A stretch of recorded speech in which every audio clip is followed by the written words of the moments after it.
Today we are going to discuss Note of Alienation present in Nissim Ezekiel's poetry. You have already read three poems of Nissim Ezekiel: Night of the Scorpion, Enterprise, and background Casually. So now we will try to discuss the note of alienation.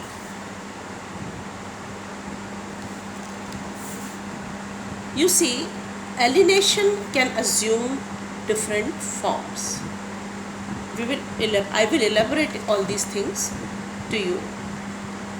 Alienation can be social, religious, and cultural. It reveals internal restlessness.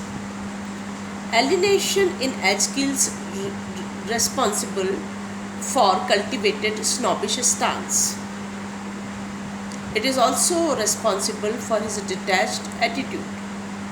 You will feel that it leads to sense of despair and failure in his poems. So you see that alienation can assume different forms. It can be linguistic, as we find in case of Indian writers using an alien language. It can be social, religious, and cultural, in case one is divorced from one's ethos and milieu. It can be existential, when one is in disharmony with the kind of existence or mode of living one has to lead. Alienational experience is bound to produce despair, but a talented artist or poet or a writer can put it to creative use, as it enables him to cultivate a detached attitude.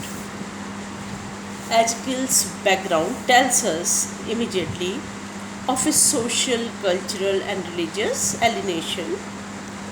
Background casually records his life story.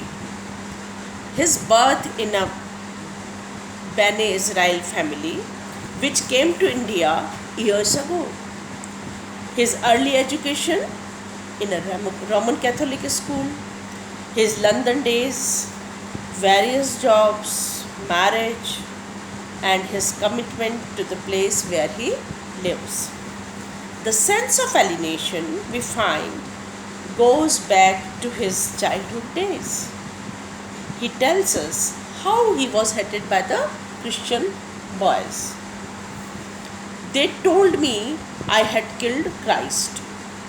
How a Muslim boy boxed his ears, and how he grew in terror of the strong but undernourished Hindu boys. As he grew up, he found he could not have faith in any traditional religion and Indian ethos. I am quoting some lines from the poem. My moral had declined. I heard of yoga and of Jain. Could I perhaps be rabbi sent? The more I searched, the less I found.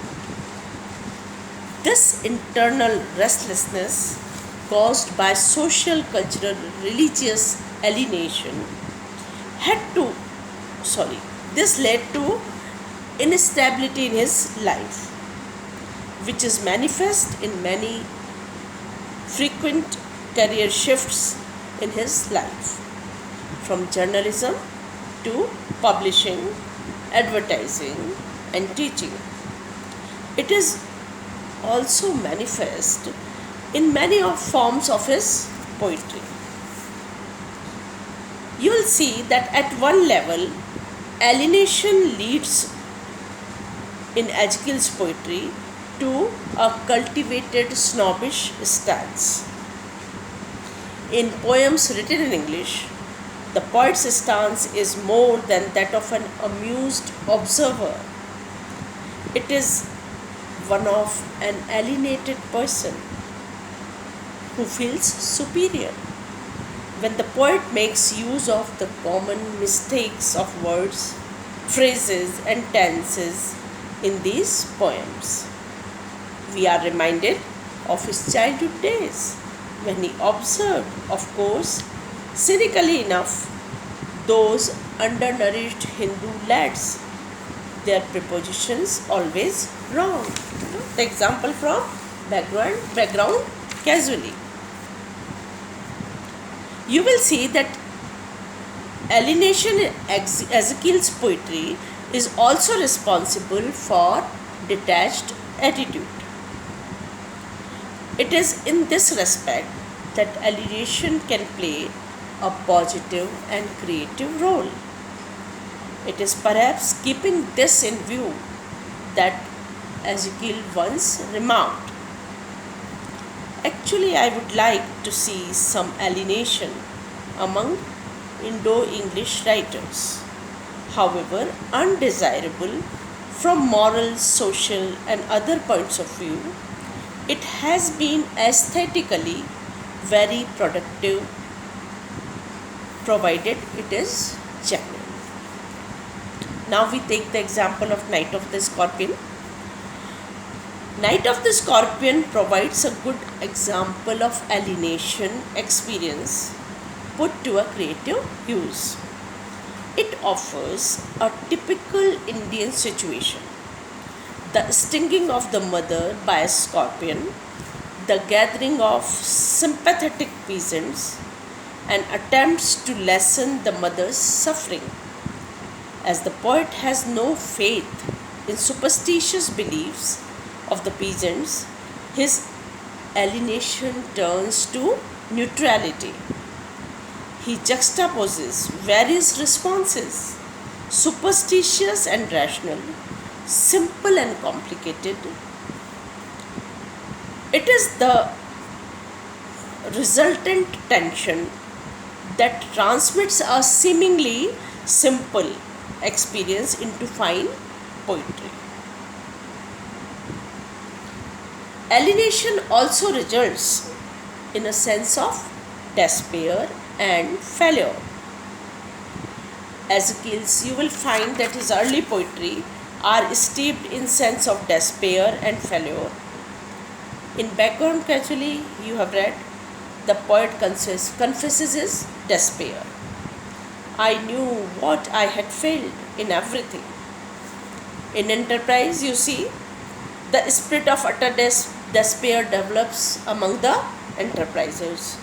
The enterprisers, filled with noble aspirations, soon came to face harsh realities, differences, and defections.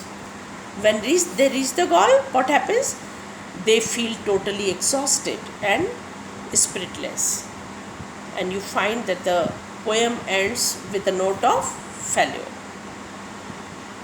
So, in Ezekiel, alienation leads to negation, desperation, restlessness, and failure also. That's all. Thank you.